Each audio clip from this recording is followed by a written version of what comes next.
with a recap of what was day 3 in the trial of Sean Diddy Combs. Once again, the prosecution's star witness, Cassie Ventura, was on the stand, and her testimony was both graphic and disturbing. What words from Cassie's lips sent shockwaves through the courtroom, pushed Diddy to the edge of a life sentence, and left his daughter reeling, sick with dread.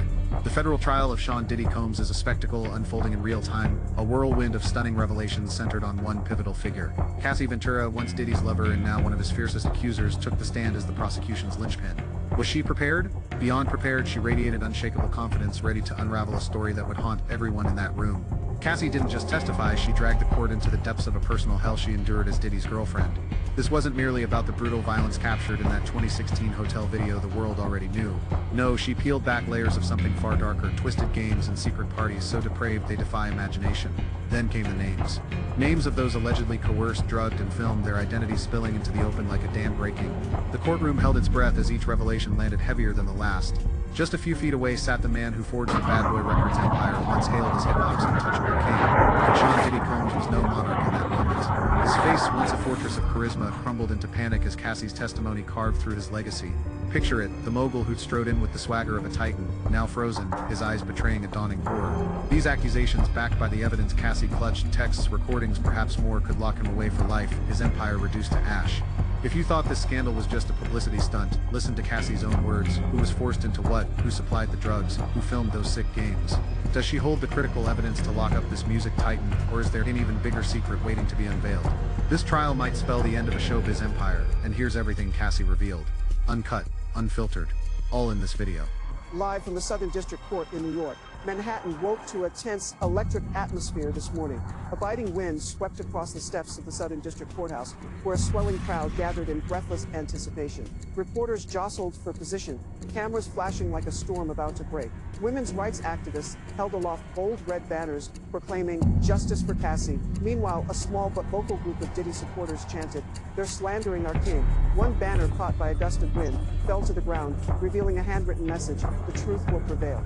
And then the main act took the stage. Diddy strode into the courtroom, his presence radiating an almost arrogant confidence. Flanked by a cadre of elite lawyers paid millions to shield an empire teetering on the brink, he moved like a man untouchable. But that swagger, it was destined to crumble. Across the room, on the witness stand, stood Cassandra Ventura, known to the world as Cassie. 8.5 months pregnant, her hand rested gently on the hem of a simple brown dress. Her face, bare of heavy makeup, carried an unshakable resolve in her eyes. In the rows behind, her husband, fitness trainer Alex Fine, sat on the right, his gaze a quiet beacon cutting through the shadows, fueling her with unspoken strength. This was no ordinary trial. This was the moment an empire faced its reckoning. For over a decade, the relationship between Diddy and Cassie had burned bright, only to fade silently in 2018. But the secrets buried in the darkness of those years, they were about to be dragged unsparingly into the light. Over a year ago, Cassie filed a lawsuit against Diddy, accusing him of abuse, control, and sexual exploitation. Allegations the hip-hop mogul fiercely denied. The civil case was settled in a mere 24 hours, a speed so dizzying it raised eyebrows across the industry. But the story didn't end there. Those accusations lit a fuse that sparked a federal investigation. What began as a quiet civil suit exploded into the biggest scandal to rock American entertainment in years. Today, Cassie isn't here to sue, she's here to testify, in public, under oath. She's doing well. She's got an arrestable night. She's ready for cross-examination, and we're very confident that she's going to do perfectly. Thank you. All right, thank you. What really happened behind those closed doors? How could a romantic relationship twist into the living hell Cassie describes? And the question that haunts most, how could a woman endure such horrors for an entire decade? This isn't just a tale of Cassie and Diddy. It's a story of power, control, violence, and the complicit silence of an industry, of a society. A society that once worshipped the glitz and glamour, blind to the darkness lurking beneath. Cassie, now carrying the child of another man, has sacrificed everything: her privacy, her safety, even the peace of her final trimester. All to stand in the eye of a media storm, reliving the most agonizing memories of her life. Step into the shattering details of Cassie's second day of testimony, and discover why this isn't merely a trial. It's an unmasking of the demon once hailed as the entertainment titan named Diddy. At 10:12 a.m., the name Cassandra Ventura, known to the world as Cassie, rang out in the courtroom. Before her, 2 witnesses had taken the stand, laying the first grim pieces of a puzzle that would stun the world. Nearly 9 months pregnant, Cassie stepped onto the witness stand, her frame trembling, yet her eyes blazing with resolve, like a warrior braced to confront the ghosts of her past. The air in the courtroom was taut as a bowstring, not a whisper, not a stray sound. Every soul seemed to hold their breath, poised for the truths she would unveil. Everyone was leaning in and focusing and watching this video. Literally, you can hear a pin drop in that courtroom. The panel of jurors began with gentle questions, as if to steady Cassie before plunging into the heart-wrenching details that lay ahead. How old are you? 38. What is your work? Musician and entertainer. How long were you with Sean? 10 years. 10 years, a decade trapped in a living hell. In 2006, Cassie, a 19-year-old with starry eyes and boundless dreams, signed with Bad Boy Records, Diddy's empire. She had no idea that step would lead her into the clutches of a tyrant. Love for Diddy wasn't an emotion, it was an invisible chain, strangling her soul, crushing her dignity. In a haunting testimony that chilled the courtroom, Cassie ripped away the glittering facade of the music world to expose a horrifying truth. To the public, Diddy was the music mogul, the mastermind who built Bad Boy Records, turned artists into superstars, and expanded his reign into fashion and media, but behind closed doors, as Cassie revealed, he was a monster, violent, controlling, and utterly ruthless. She said that Sean Combs directed everything from what she had on, to the lighting in the room, to how she was supposed to interact with the person that she was having sex with. Diddy held Cassie's life in a vice grip, dictating every detail: the color of her nails, white French style, the cut of her hair, even the way she spoke to others, especially in the bedroom. The freakoffs, those sordid gatherings she was forced to endure, weren't her choice. They were Diddy's twisted pleasure, watching her with other men, not because she desired it, but because she was too young, too naive, desperate to please the powerful man who controlled her career with an iron fist. Let me show you a video. Where is this? The Intercontinental in Los Angeles. It was after a freak-off. What does that entail? The hiring of an setting it up. How did you feel when he first asked for it? Confused, nervous. I wanted to make him happy. Did you agree to one when he first proposed it? Yes. Then there were more. It wasn't something I wanted to do, at least not that frequently. Just 6 months after meeting Diddy, Cassie was dragged into the sinister underworld of freakoffs, depraved marathons stretching 36 to 96 hours, sometimes 4 relentless days. These weren't rare indulgences, they were a weekly ritual staged in opulent hotels like the Intercontinental, Trump Gramercy, or Mandarin Oriental under aliases like Jackie Starr or Frank Black, cloaking their darkness in false names. Combs suggested hiring an escort to have sex with her while he watched. My stomach churned, Ventura said. I was confused, nervous, but also loved him very much and wanted to make him happy. Cassie described hotel rooms drenched in blood, urine, and so much baby oil that the judge had to halt the prosecutor's questioning. She was forced to recruit escorts through Craigslist or Backpage, men like Clayton Howard or The Punisher, and perform with them in warped scenarios scripted by Diddy himself. Every detail was his to command: the flicker of Glade candles, the room's precise temperature, Johnson's baby oil for a glistening effect, and Astroglide lubricant. If we ran out, I had to call the front desk and tip them, she recounted, her voice flat, as if reciting a nightmare she couldn't escape. Cassie revealed how Diddy coerced her into taking ecstasy, cocaine, Molly, GHB, Special K, and mushrooms to keep her awake through those endless days. I vomited from ecstasy and MDA, she said. GHB made my heart race. I hated it. Sometimes Diddy watched via FaceTime, treating her like a toy in his twisted game. I felt disgusted, she confessed. Too much in my mouth. I was choking. Once candle wax was poured onto her skin. I didn't want it, she insisted, her hands cradling her pregnant belly as if shielding her unborn child from the horrors of her past. The breaking point came one night in Las Vegas in 2010. High on ecstasy, Cassie lay on the hotel floor, dim lights casting an eerie glow. Diddy and an escort stood over her, urinating on her face. I was gagging, she sobbed, her voice breaking. I felt filthy, worthless. But if I refused, he'd beat me. The courtroom fell deathly silent, even veteran reporters frozen by the ghastly truth. Cassie admitted she once looked forward to the freakoffs, not for pleasure, but because they were her only moments alone with Diddy. I loved him, she choked out. I thought it was how to make him happy. Her confession laid bare the cruel psychological manipulation she endured, young and naive, in the grip of a predator. Did you want to stop? Yes. I was humiliated. I didn't have those words then. I couldn't talk to anyone about it. Did you tell him you didn't want to? Yes. Why did you feel you couldn't say no? I didn't want to make him angry or upset after he'd shared this part of himself with me. Fear became her constant companion. Diddy recorded the freak-off videos, wielding them as a blackmailer's weapon to keep Cassie in chains. A 2010 email laid bare in court showed her pleading to stop, but Diddy's response was a chilling threat. He'd leak the videos online. I deleted them from my devices, she said, her voice heavy with disgust. They were vile. Yet she lived in dread, unsure if Diddy still held those damning files.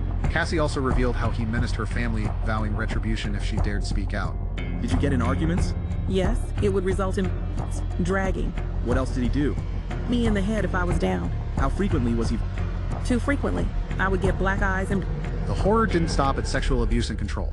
For 10 long years, violence was Cassie's constant shadow. Where he would mash my head, knock me over, drag me, kick me. Cassie's voice trembled as she recounted a nightmare of brutality, a relentless storm of violence that left her broken. She spoke of savage beatings, her head smashed, her body dragged across floors, kicked, stomped, hurled against walls, shoved down stairs, and choked until the world faded to black. Each blow wasn't just physical, it carved scars into her soul, wounds that time could never heal. But one memory burned brighter than the rest. A haunting nightmare from 2012 at the Four Seasons Hotel that Cassie said she'd carry forever. It started innocently enough, an industry after-party buzzing with music and power. Then Diddy's rage ignited. Why? Because Cassie dared to speak to another music executive. That famous red carpet smile vanished, replaced by a snarl. He grabbed her arm so hard it left marks, hissing threats in her ear while flashing charm to the crowd. Picture it. A man who owned every room he walked into, dragging her through the hotel lobby like a possession, her pleas drowned out by the clatter of wealth and fame. Hotel security approached, their eyes widening as they recognized Diddy. "Everything okay?" one asked. A nod from the mogul and they melted away, leaving Cassie alone in his grip. No one asked her if she was okay. Up in the room, the mask was gone. A champagne bottle flew past her head, shattering against the wall. Lamps smashed, tables flipped, the room torn apart in his fury. For over 48 hours she was a prisoner, her phone snatched, her freedom stolen, threats ringing in her ears if she dared call for help. "I thought I was going to die that night," she whispered, her voice so soft the courtroom leaned forward, hanging on every word. The next morning, in the dim light of a bathroom mirror, she snapped photos, bruises snaking across her arms, a split lip, a neck red with violence. "I took them because I was afraid no one would believe me," she said, her words cutting through the silence. Then came the 2016 surveillance video, projected for all to see. Grainy footage showed Diddy dragging Cassie down a hotel corridor, her body limp, her fight fading. The prosecutor's voice was sharp. "Where is this?" "The Intercontinental," Cassie answered, her voice steady now. "That was the night I tried to escape. I reached for the hotel phone. He ripped it away, took my bag, everything." The photos she took afterward, raw, desperate images of bruises and a torn lip, hit the jury like a shockwave. One female juror covered her mouth, stifling a gasp. Two male jurors turned away, unable to face the truth, staring back from the courtroom screens. "I took them because I was afraid no one would believe me," Cassie repeated, her words a quiet but unshakable indictment. In that moment, the untouchable king of music looked small, his empire crumbling under the weight of her truth. Cassie didn't just bring her story to the courtroom. She brought an arsenal of evidence meticulously gathered in secret over years. Text messages, emails, photos, audio recordings, each one a dagger aimed at Diddy's carefully crafted empire. In them, he was both contrite and menacing, apologizing for brutal beatings in one breath, threatening to torch her career in the next. One message laid bare his desperation, a staggering $2 million offer for a clean break, a bribe to bury the past and keep her silent. But the real shock? Messages from A-list stars, a chart-topping rapper, a beloved pop diva, a veteran producer, all expressing horror at what they'd witnessed. Their words shredded Diddy's public claims that no one ever saw him do wrong, exposing a truth the world hadn't seen. The prosecution didn't hold back, reading Diddy's chilling threats aloud. Demands for Cassie to recruit other women. References to hidden cameras capturing it all. Photos of her injuries, corroborated by friends, flashed on the screens, each bruise a silent scream. Hospital records under a false name and flight logs tying Diddy to the infamous freak-off parties, complete with hired escorts, wove a damning web.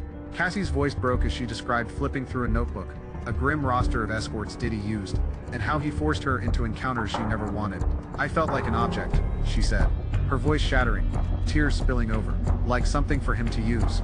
Amid the horror, Cassie paused, her gaze lost in the void. In a moment that stopped the courtroom cold, she confessed she had once loved Diddy with every fiber of her being. "He was my everything," she whispered, her voice trembling.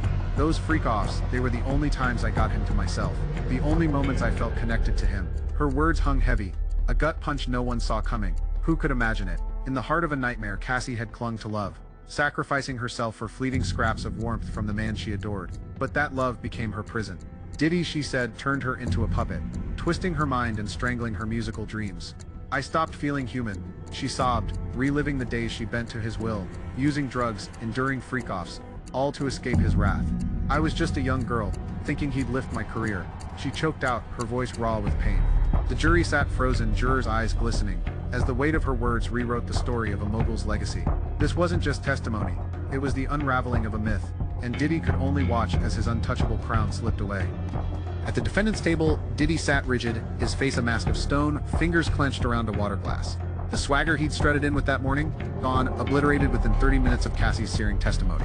He fumbled with his tie, his cufflinks, scribbling frantic notes, whispering to his lawyers, but most of the time, his eyes were locked on Cassie, a piercing glare that seemed to burn through her.